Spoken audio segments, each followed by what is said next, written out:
नमस्कार बच्चों, आप सभी का मेरे YouTube चैनल विज्ञान लर्निंग में स्वागत है। मेरा नाम संगीता है और इस चैनल में उत्तर प्रदेश बेसिक शिक्षा परिषद की आओ समझें विज्ञान कक्षा 6, 7 और 8 की किताब को आसान तरीके से समझेंगे। आज हम कक्षा 6 की इकाई 1 का पाठ दैनिक जीवन में विज्ञान को समझेंगे। सबसे पहले ये समझना ज़रूरी है कि विज्ञान क्या है। हम मनुष्य सदैव ही जिज्ञासु प्रवृत्ति के रहे हैं।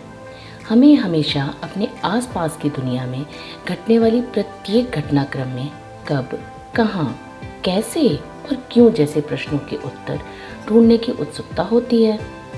यही जानने की उत्सुकता से विज्ञान की शुरुआत होती है। हम अपने रोज़मर्रा के जीवन में अनेक चीज़ें देखते हैं जिसके कारण अनेक प्रश्न जन्म लेते हैं, जैसे कि कोई भी चीज़ ऊपर फेंकने या छोड़ने के बाद ज़मीन पर क्यों गिर जाती है? प्रेशर कुकर में खाना जल्दी कैसे बन जाता है? दूध से दही कैसे बनता है? फ्रिज में सामान ठंडा कैसे रहता है? चिड़िया कैसे उड़ती है? ऐसे प्रश्न अक्सर आपके मन में भी उठे होंगे। ये सभी प्रश्न हमारे आसपास की दुनिया से संबंधित होते हैं। हम मनुष्य में हर चीज़ को जानने, समझने की उत्सुकता होती है और ये उत्सुकता हमारी ज्ञानेंद्रियों के कारण उत्पन्न होती है, जैसे आँखों से देखकर, त्वचा या हाथ से छूकर, नाक से सूंघने पर, जीभ से स्वाद चखने पर और कान से सुनने पर। उत्सुकता के कारण ही हमारे मन में तरह तरह के सवाल उठते हैं। विज्ञान इन सवालों का उत्तर देने की कोशिश करता है, लेकिन विज्ञान इन सवालों के उत्तर देता कैसे है? चलो, इसे समझने के लिए हमें ये समझना होगा कि एक वैज्ञानिक किस तरीके से कार्य करता है। वे जिस समस्या का हल खोजना होता है, सबसे पहले उसका सूक्ष्म अवलोकन करते हैं और उससे संबंधित सभी जानकारियां एकत्रित करते हैं। एकत्रित जानकारी के द्वारा वे अपने उत्तर के बारे में कल्पना करते हैं। इस तरह किसी भी सिद्धांत की रचना होती है। सिद्धांत की रचना ही सवाल का सबसे अच्छा समाधान होता है, लेकिन इस सिद्धांत की हमें पुष्टि करनी होती है और इसकी पुष्टि करने के लिए हमें बार बार प्रयोग करना पड़ता है ताकि ये हमारे सभी पैमानों पर खरा उतरे। उसके बाद ही यह विश्वास होने लगता है कि इस समस्या का सबसे अच्छा समाधान यही है। अब इसको हम एक उदाहरण से समझते हैं। मान लीजिए हम अपना एक प्रश्न लेते हैं कि वस्तुएं हमेशा ज़मीन पर ही क्यों गिरती हैं। हम रोज़ देखते हैं कि अगर हम कोई भी चीज़ हवा में उछालें या फेंकें तो वह ज़मीन पर ही गिर जाती हैं। लेकिन क्या ऐसा हर जगह और हर वस्तु के साथ होता है? ये जानने के लिए हमें कई तरह की वस्तुओं के साथ और अलग अलग स्थानों पर यह प्रयोग करना पड़ेगा।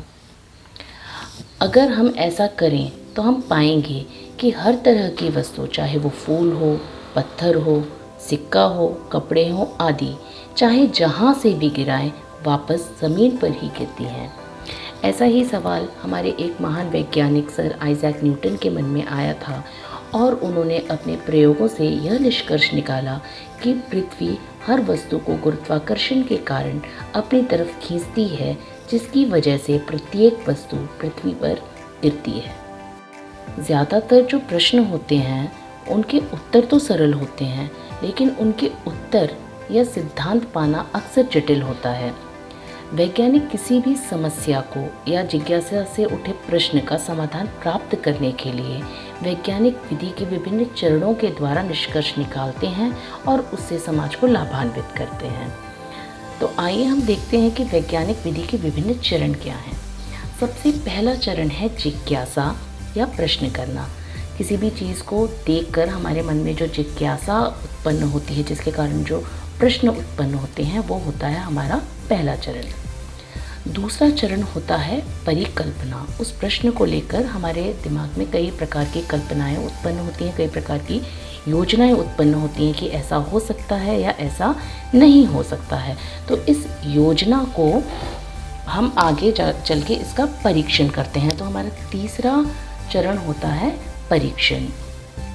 परीक्षण के दौरान हम किसी भी एक विधि का प्रयोग करके अपने प्रश्न का हल ढूंढते हैं और परीक्षण के शुरुआत से लेके अंत तक जो भी हुआ उसका निरीक्षण करते हैं, विश्लेषण करते हैं और इस परीक्षण के दौरान हमें जो भी जानकारी प्राप्त हुई उसका हम वर्गीकरण करते हैं।